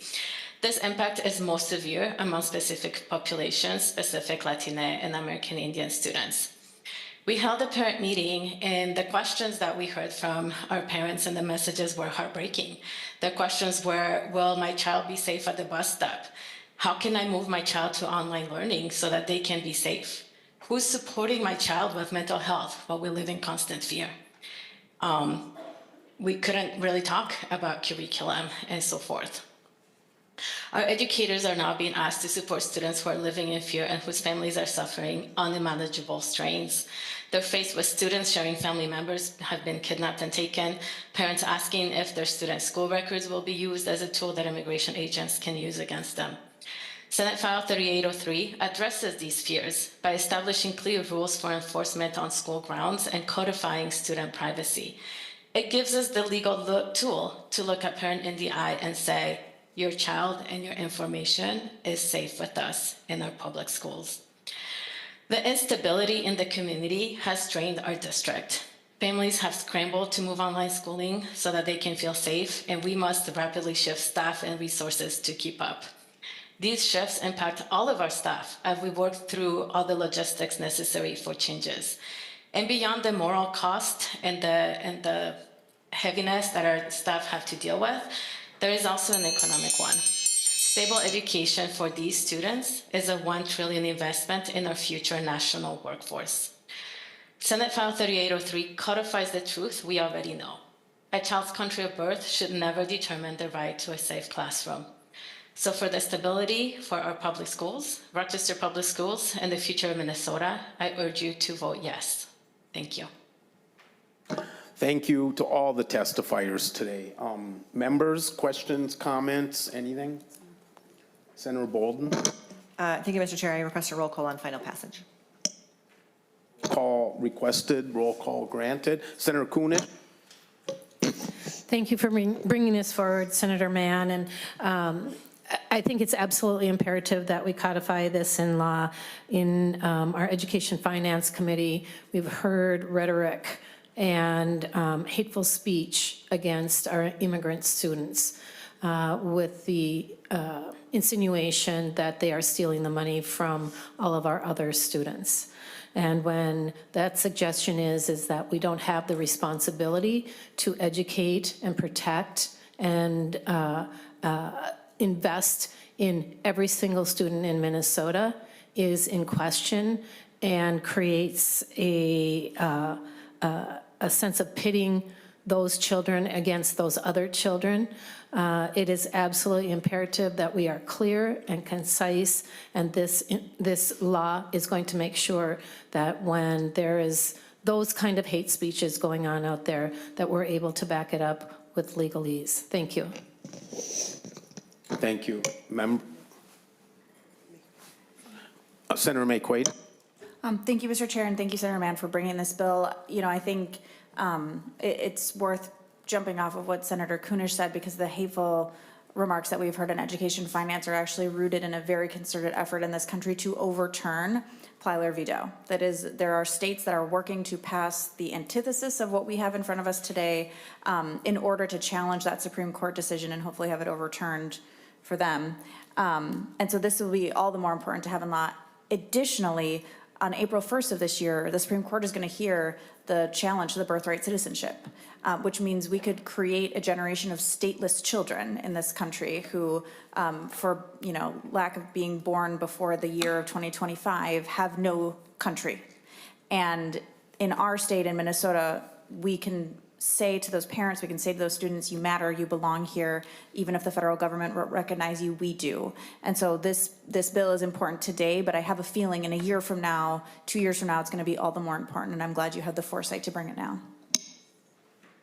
Thank you. Members? Okay. Any final comments before we vote on your bill? Thank you, Mr. Chair. This is a big deal for me personally. I'm an immigrant. I came here when I was a child, and I couldn't speak English when I arrived. And the thought of, and I've been a doctor now for 19 years. Oh, that's a long time. But I don't think I'd be able to say that today if I had to go to school under the duress that children today are having to experience. I don't know that I'd be sitting up here today. I really don't. If I was scared of losing my family, if I was scared to go to school, if I was too scared to pay attention, I don't think I'd be here today. And so the thought that we have this culture now where we are wasting human potential for no logical reason, and we have to implement, and we have implemented policies that cause fear and trauma to children, it just makes no sense to me, Mr. Chair. And so this bill is really important for many reasons, including those, so I encourage a green vote.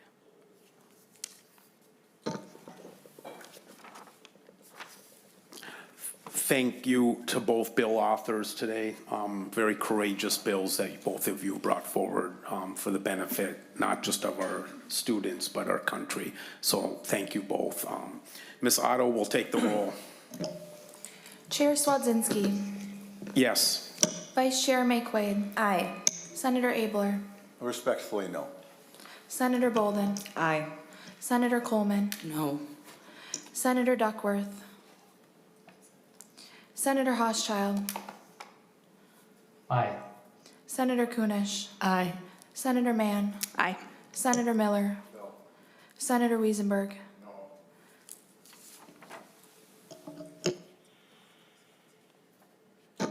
This bill, as amended, just passed 6-4 and will be sent to the Judiciary and Public Safety Committee. Thank you again, both senators. Thank you, members, for going 1 minute over. Wow, good job, staff. Thank you, everybody in attendance today. We are adjourned till Monday.